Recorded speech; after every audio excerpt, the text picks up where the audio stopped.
În clasa a 10-a, Ecaterina a început să se întâlnească cu Igor dintr-o clasă paralelă. El era sportiv, fermecător și, așa cum i se părea atunci, singurul om care o înțelegea cu adevărat. Adesea se plimbau prin parc, discutau despre planurile de viitor și visau cum vor construi împreună o viață. Ecaterina credea că povestea lor de dragoste va dura veșnic. Dar totul s-a schimbat după absolvire. Igor a început să se distanțeze.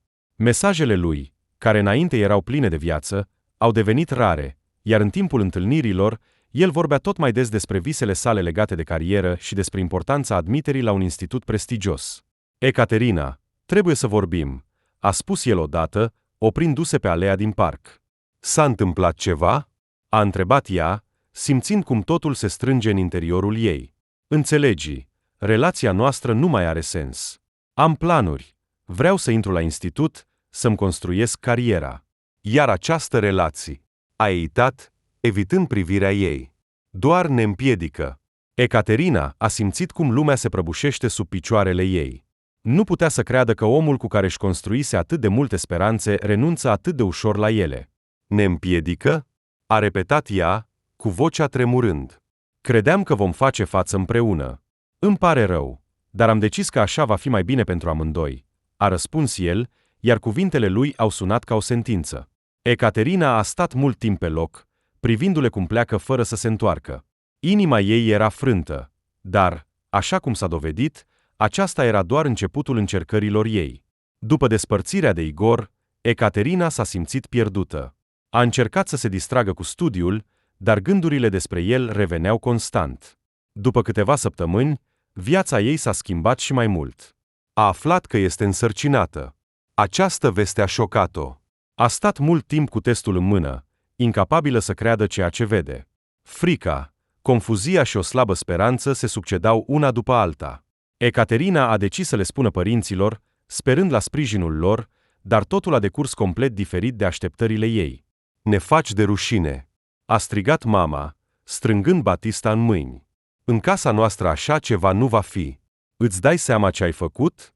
A tunat tatăl, privindu-și fiica de parcă în fața lui stătea un străin, nu o persoană apropiată.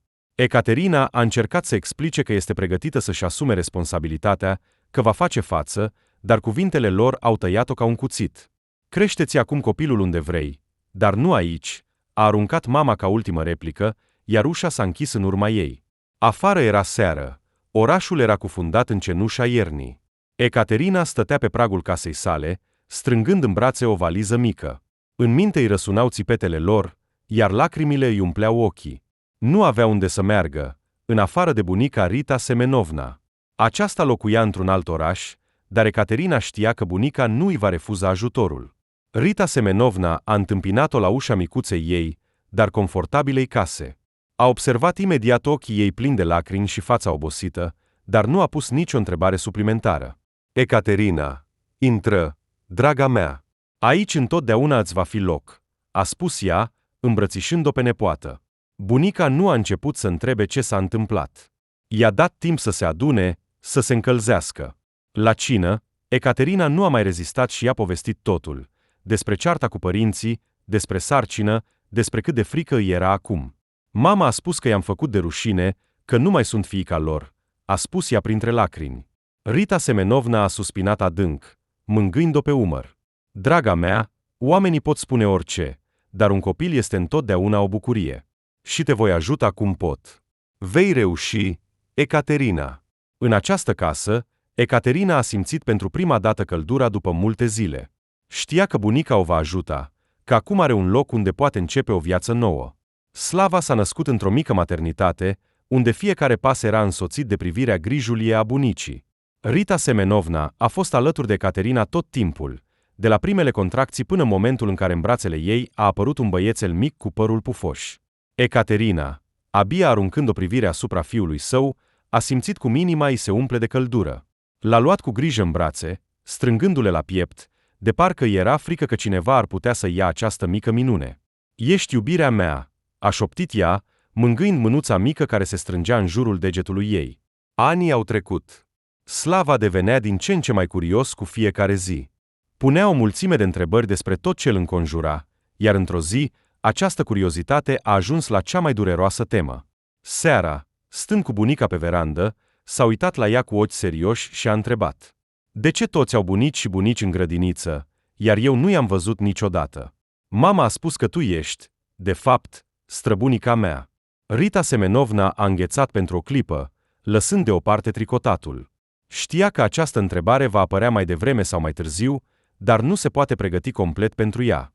Slava, a început ea bâlând, luându-i mânuța mică în mâinile ei muncite. Este o întrebare complicată. Știi, uneori adulții fac greșeli. Bunicii tăi s-au speriat. Slava s-a încruntat, neînțelegând. S-au speriat? Da, nepoțel, s-au speriat de apariția ta. A continuat ea, mângâindu-i mânuța. Cum s-ar putea să se sperie de mine, bunico? Căci eu m-am născut copil mic. S-a mirat băiatul. Slava, probabil că nu vei înțelege acum, dar voi încerca să-ți explic. Când mama ta a aflat că te așteaptă, părinții ei nu au putut înțelege cât de important este acest lucru. S-au gândit mai mult la ce vor spune alții decât la cât de mult te aștepta ea. Nu au vrut să mă aibă? A întrebat băiatul în șoaptă, cu vocea tremurând. Nu este așa, dragul meu, a îmbrățișat-o bâlând Rita Semenovna. Pur și simplu, uneori oamenii nu știu să ia decizii corecte de la bun început. Dar mama ta te-a ales dragostea. Și știi, asta a fost cel mai important. Slava s-a uitat gânditor în depărtare, spre grădina luminată de lumina bâlândă a soarelui apunând. Dar tu ești mereu cu mine, bunico, a precizat el, iar în vocea lui se auzea speranța. Întotdeauna, dragul meu, a răspuns ea zâmbind, pentru că familia este cei care iubesc și au grijă, și nu vei fi niciodată singur. Ecaterina, observându-i din bucătărie, a simțit cum lacrimile îi curg pe obraz. Această conversație era dureroasă pentru ea, dar bunica, ca întotdeauna, a găsit cuvintele potrivite pentru a-i răspunde fiului, fără a-i răni inima de copil. Slava creștea și în fiecare an aducea noi provocări. La școală era un elev curios și pasionat, în special atrăgându-le științele exacte. Putea să rezolve probleme timp de ore, încercând să găsească cea mai frumoasă și simplă soluție, și explica cu ușurință colegilor săi ceea ce li se părea complicat. Când Slava a împlinit 15 ani, a venit vremea să se gândească la viitor. Ecaterina și Rita Semenovna discutau adesea despre planurile lui la cina de familie.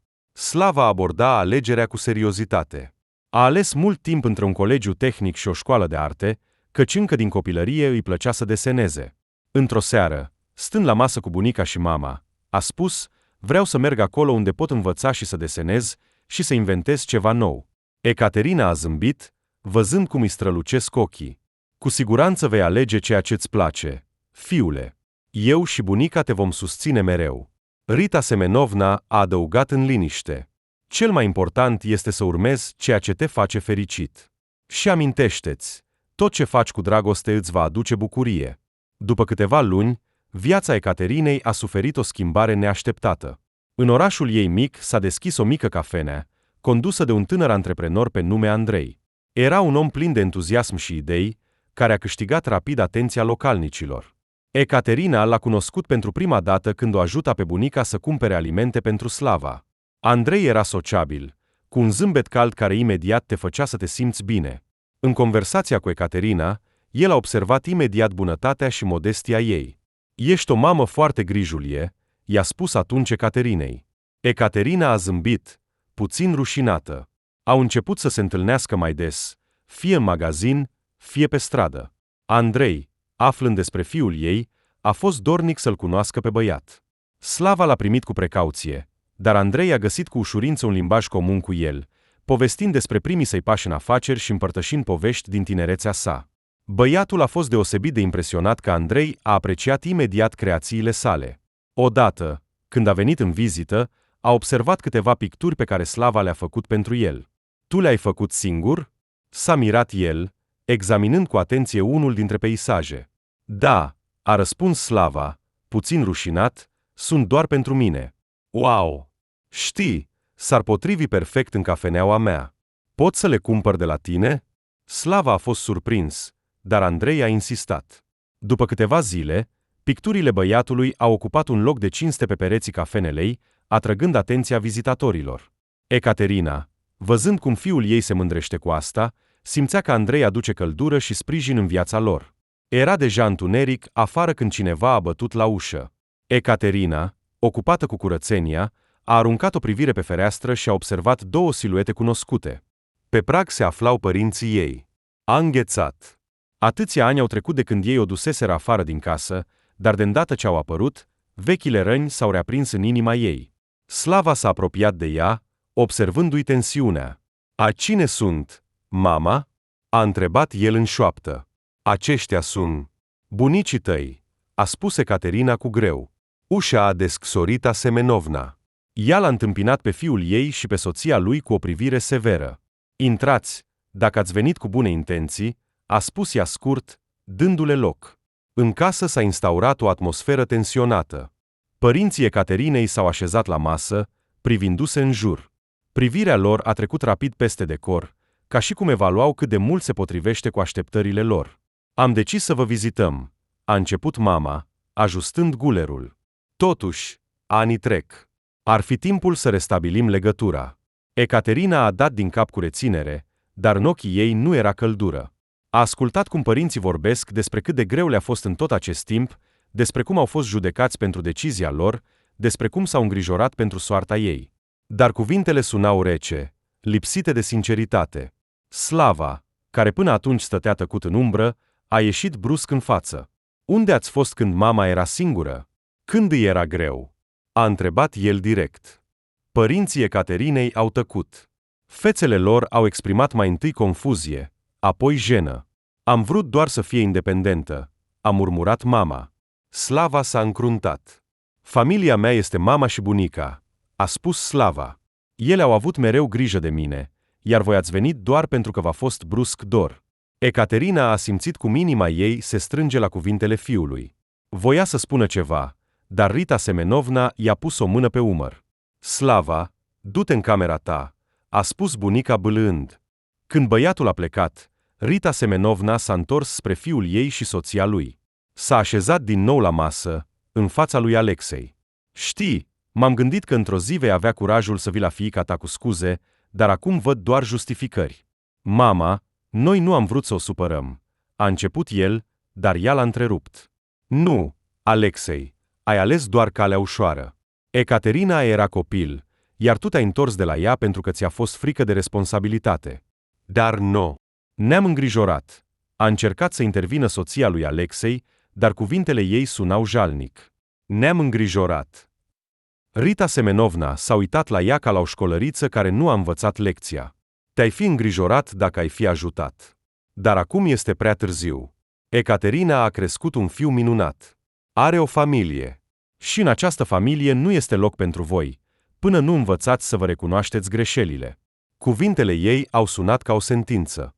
Părinții Ecaterinei s-au ridicat de la masă, fără a găsi cuvinte pentru a răspunde.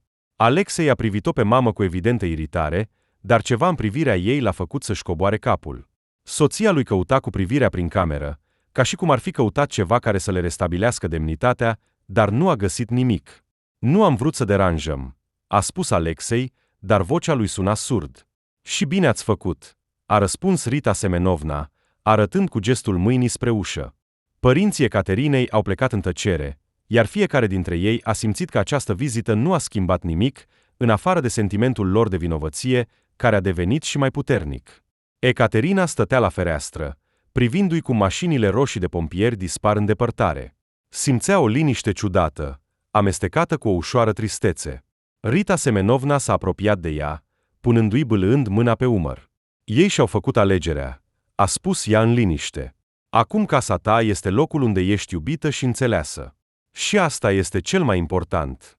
Ecaterina a dat din cap. Nu mai era teamă de trecut sau de întoarcerea lor. Ziua absolvirii a fost un eveniment mult așteptat pentru întreaga familie. Slava arăta fericit și mândru în noul său costum, ales de întreaga familie. Ecaterina stătea în fața oglinzii, ajustând cravata lui, și abia își stăpânea lacrimile. Seara, la școală, s-au adunat părinți, profesori și absolvenți.